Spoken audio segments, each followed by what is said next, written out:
Chapter 11. Friends Don't Forget Each Other. In the mirror, Dido was much younger than Aelita knew her to be during the video conference. The same thing could be said of Professor Hertz, or rather Major Steinbeck.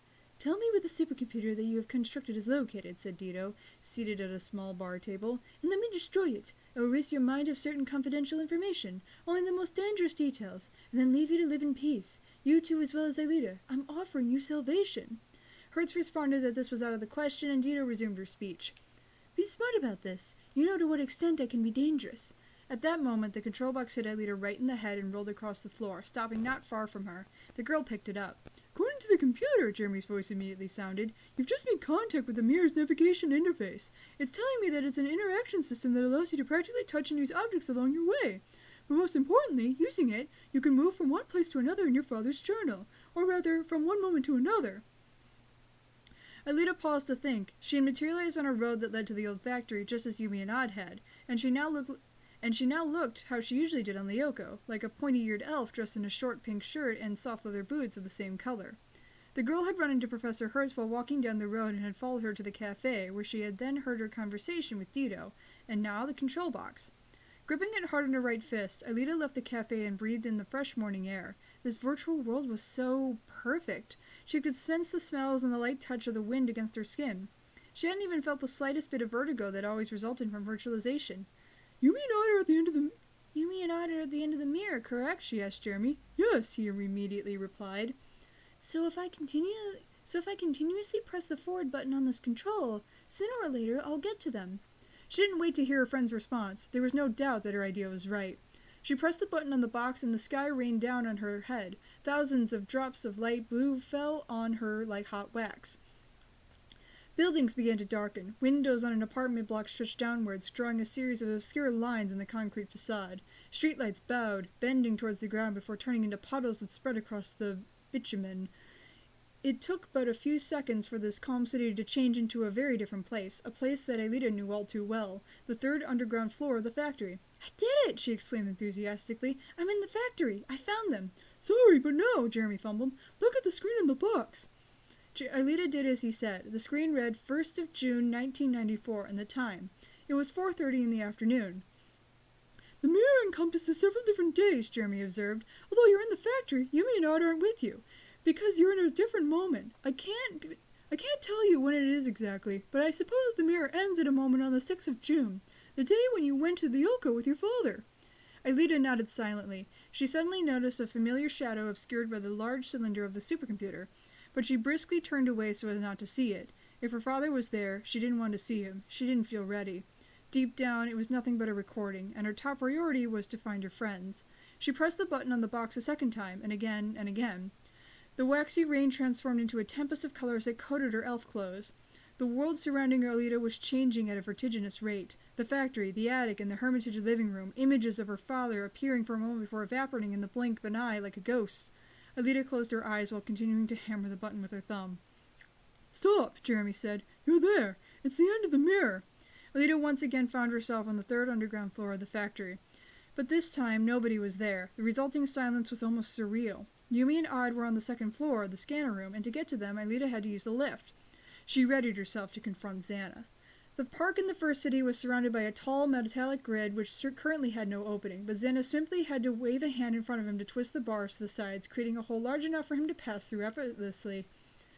The young man entered without even looking around. Org counted to 10 in his head and followed them inside. He found himself in a dense grove composed of blue trees with thin trunks, twisted branches and thorns all over. They were a luminous, almost resplendent color, unnatural in every way. Org brushed one of them with his hand and immediately drew back, suppressing a whimper. A deep cut had opened in his hand, already beginning to bleed. These trees were sharp. "This world is one of the most dangerous ones," he thought to himself. He had already realized this when he had come here with Yumi during using the equipment in Brussels, but at that time he had used the automated gloves and the helmets to connect to the virtual reality, rather than actually going there. He had to stay alert now. He prudently moved forward, head low and following the dull sound of Xana's footsteps in front of him, until he heard a voice. "Children, at last! I've been waiting so long for children to come here." Org held his breath. Xana had just found the ghost of Franz Hopper. The boy closed the gap between Xana and himself as fast as he could and hid behind a shrub of pointed crystals that seemed to be made of pieces of broken bottles all fused together. The professor walked on air, his feet a few centimeters above the ground. He then stopped. His usual lab coat was open and he was wearing glasses and had a long beard, but Auric could see through his body, as if he were nothing but a cloud of colored vapor. "Is that really you, Professor?" Xana asked him, standing in front of the man. "I've waited here for years, since I've discovered that the first city could be turned into a weapon." Hopper had not responded to him. He was nothing but a recording, exactly like the ones in the journal in the mirror. Auric saw Xana clench his fists. He acted swiftly, throwing 2 punches at the man, but the boy's hands went straight through him without doing him any harm. Hopper's image trembled, but he continued to speak. "Obviously, I'm not here with you, unfortunately, but maybe I can help you now. And you can also help me. Follow me." The ghost began to retreat between the trees, but Xana didn't move an inch. Instead, he began to speak loudly. "Auric, come out of there," he said. "Makes me nervous to have you prowling around behind me like a little dog." Oh no, he'd been spotted. Auric rose from behind the bush and lightly flexed his knees, ready to escape into the trees if need be. Xana might actually be quicker than him, but it was worth a shot. You left Eva back there?" the young man asked him. "Yes." "I promise that she will be fine for now. Let's get going. I don't want to lose sight of Hopper. You can keep me company." Xana simply began to walk in the direction the ghost had gone. After a second of stupor, Auric decided to follow him. Keep him company? This Xana was far different to the emotionless monster he and the rest of the group had fought on Lyoko. Maybe his rebirth had changed him, made him more human, but Auric hadn't the least intention of letting his guard down. The metallic doors of the elevator slid aside, but Alita remained rooted to the spot. The scanner columns were in front of her. She saw Yumi and Odd and that other boy with long black hair. She finally recognized him. "Alita!" Jeremy's voice spurted into her ear, communicating from reality. "Our friends are fighting Xana, but don't worry, now I've managed to re-establish contact. I can get you out of there in no time." "Wait," she responded. Now that she could see Xana in person, she was sure that he seemed very familiar to her. The shape of his eyes, his nose, his shoulders. He brought to mind an old friend. Was she going crazy? Yumi and Odd stood, smiling timidly.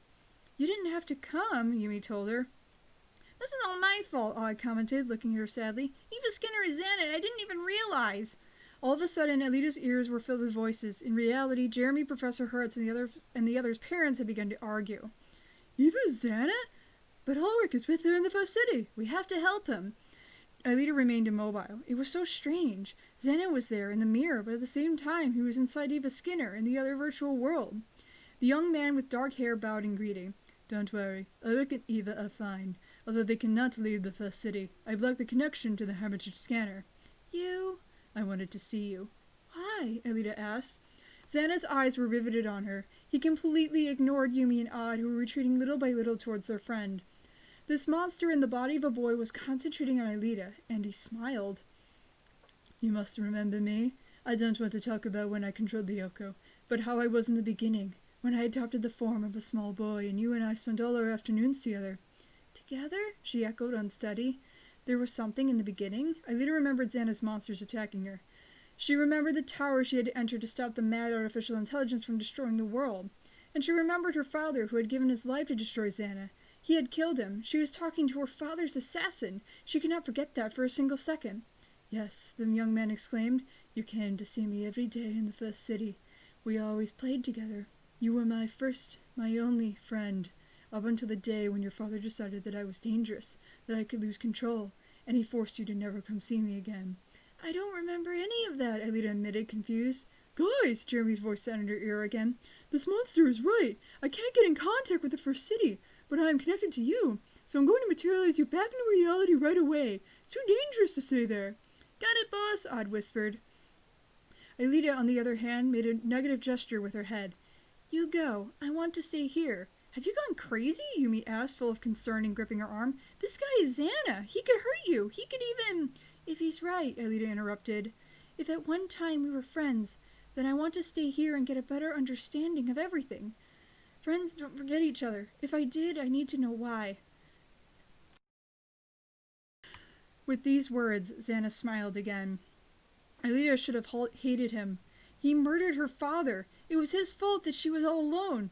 But this boy had a shy look, as if he were a little scared. Alita felt that she needed to let her instincts guide her. Xana stretched out one arm with a closed fist and then raised his index finger. The finger began to lengthen and seemed to become thinner as well. The nail grew darker and the finger continued to grow larger and thinner, while becoming an intense green color, and then the upper part became a rosebud, opening into a red rose. Murmured Yumi from behind her. Flowers. Never trust a man who gives you flowers. He's surely done something wrong. Alita didn't really pay attention to her friend. You can leave, she repeated. Jeremy, materialize them into reality. She raised her voice to add her final word. I'm staying here. Are you sure? Alita nodded silently, eyes glued to the strange boy whose finger had just blossomed. If that's what you want. When she turned around, Odd and Yumi had disappeared. She was alone in the mirror, alone with Xana. The parents of the two teens who had just come out of the mirror threw themselves onto their children, embracing and kissing them. I'm fine, Daddy, I'm fine, Yumi said, trying to pry herself away from him. Mom, please be careful. You're going to mess up my hair, Odd implored. But they laughed. They weren't expecting to see their parents there in the Hermitage, and they didn't understand how they could know all about Lyoko, Professor Hopper, and their adventures. Jeremy sighed and shifted his gaze away from them to concentrate on the computer once more. He had lost contact with Ulrich, and now with Aelita, too. The scanner was only transmitting electrostatic discharges now, and he wasn't receiving any audio or video signal. Xana had left him completely isolated. He felt paradoxically trapped in the real world.